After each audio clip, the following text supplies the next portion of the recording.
Silahkan duduk.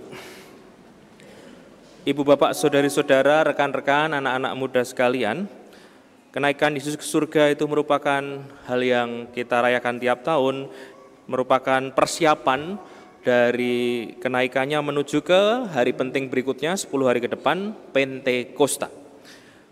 Ketika kita melihat Pentakosta, kita teringat buah-buah roh yang dijanjikan oleh Roh Kudus itu sendiri. Buah-buah Roh Kudus itu merangkum sikap-sikap atau ideal-ideal dari ciri-ciri orang Kristiani sejati yang dijelaskan juga oleh Rasul Paulus. Kita masih ingat buah-buah roh itu yang hendak kita mintakan dari Allah, antara lain kasih, sukacita, damai, sejahtera, kesabaran, kemurahan, kebaikan, kesetiaan, kelemah lembutan, dan penguasaan diri.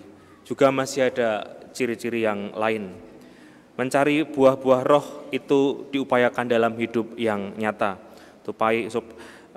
Buah-buah roh itu juga kita ingat kalau kita buah-buahan, apalagi ibu-ibu yang tadi pagi sebelum ke gereja ke pasar dulu, itu juga kenal dengan namanya buah-buahan. Tapi saya ingin mengajak bukan hanya mengetahui buah roh saja, tapi buah-buahan biasa pun bisa menjadi sarana agar kita dekat dengan Tuhan. Ada ungkapan kalau rajin makan buah itu mengandung serat baik untuk kesehatan. Anggur, belajarlah dari anggur. Anggur kepanjangannya, aku gemar bersyukur. Salak, belajarlah dari buah salak. Karena salak kepanjangannya selalu adil dan jangan galak. Kasihan hidup anak-anak sudah berat ya, jangan digalaki. Jagung, ini penting kita mengingat jagung, apalagi setiap misa. Jagung, guyu toh. Jangan ngobrol saat doa syukur agung. Alpukat, kita diingatkan, seger alpukat, panas-panas. Allahku adalah pusat berkat, alpukat. Tapi itu terlalu abstrak. Saya juga membawa buah beneran di sini. Pisang, pantang, iri, sombong, dan angkuh. Dipantang. Kita juga perlu untuk belajar terus-menerus dari yang namanya tomat. Sebab tomat kepanjangannya, tobatlah, jauhi maksiat. Angel habis ini nggak jadi makan tomat. Selain itu, kita juga perlu belajar dari sumber kehidupan kita, yaitu Alkitab. Karena itu kita perlu belajar dari apel. Ayo pelajari Alkitab. Dan dari semua buah-buahan saya itu paling suka dengan yang namanya mangga. Ada Romo? Ada. Karena setiap kali saya misa, saya mangga kepanjangannya misa bersama Romo Awangga.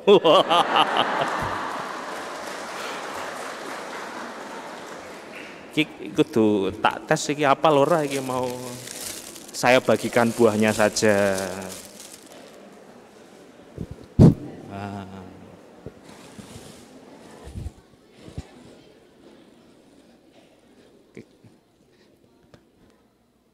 Mangga kepanjangannya. Oh ya. Bertugas ya. Lektor itu dekat dengan Alkitab. Apel kepanjangannya. Ya diparu wong loro. Ya. Okay. Pisang udah. Pisang. Enak ya? Enak. Kepanjangannya apa tadi? Pantang, iri, sombong, dan angkuh. Nggih niki ben rukun ten griya nggih. Wah, karek cilik. Lupa saya sebut. Jeruk. Bonus ini. Jelas hindari yang buruk. Ono. Oh, kur. Jadi kehidupan ini bukan hanya soal rohani tapi juga duniawi. Enggak, saya tanya, cuman menegaskan, ini kalau bawa durian tuh susah, ini permen durian. Durian, duniawi dan yang rohani harus sama-sama jalan. Dibagi sing rukun.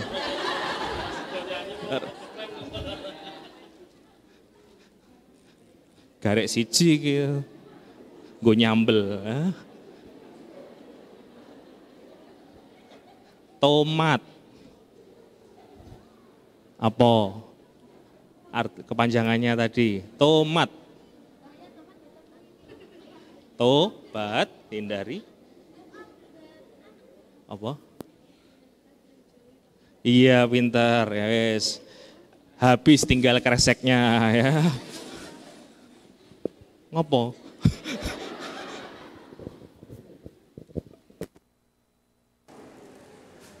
Dari ini semua kita diingatkan bahwa permohonan untuk mencari buah-buah rohani yang dijanjikan oleh Yesus Kristus itu proses dalam kehidupan.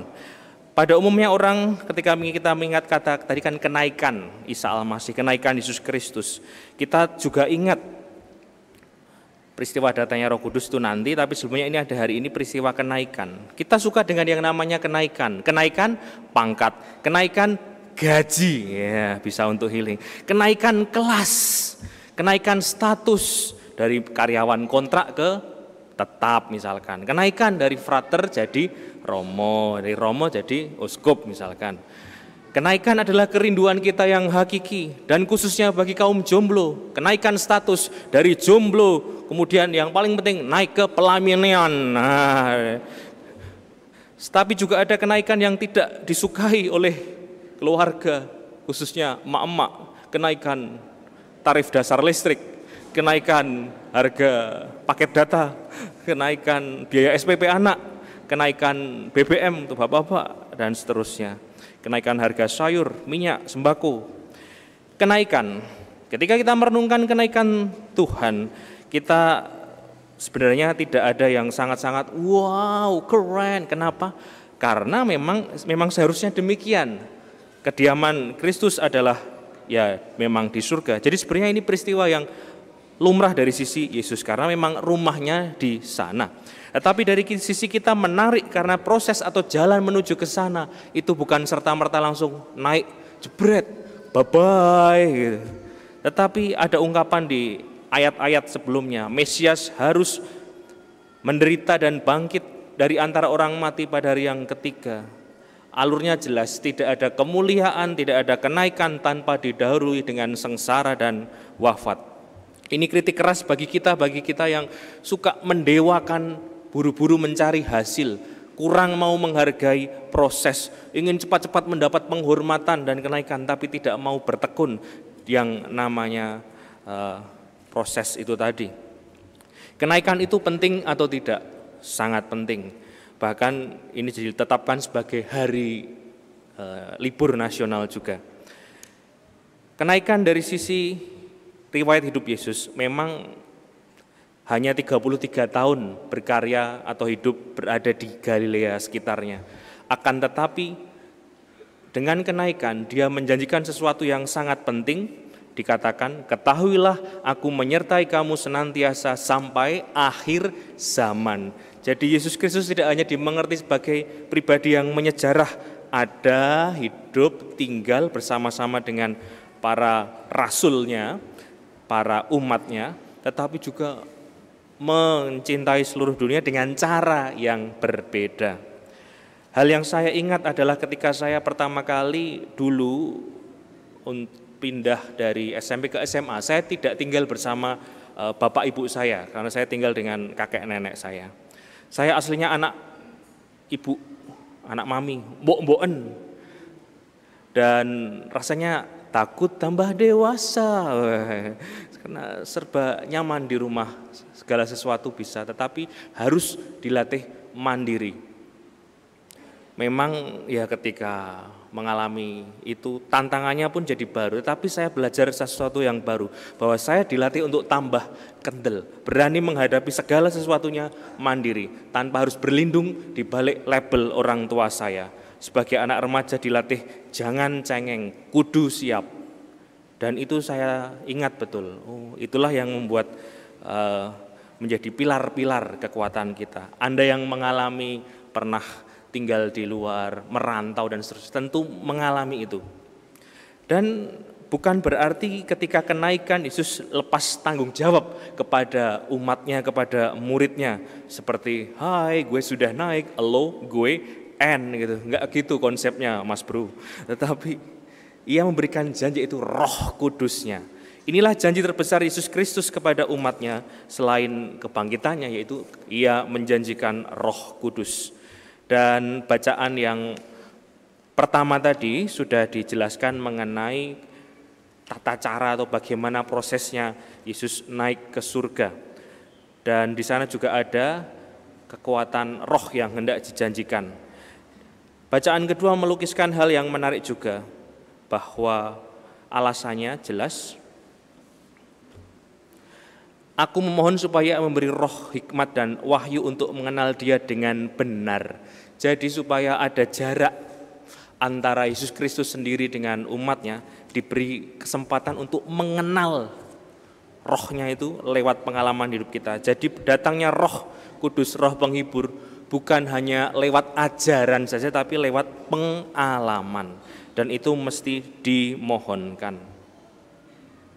Mari kita sadari, ingat juga kita yang dalam masa-masa kesusahan, masa-masa kegalauan, masa-masa keambiaran, tetapi masih berani untuk menyertai keluarga kita.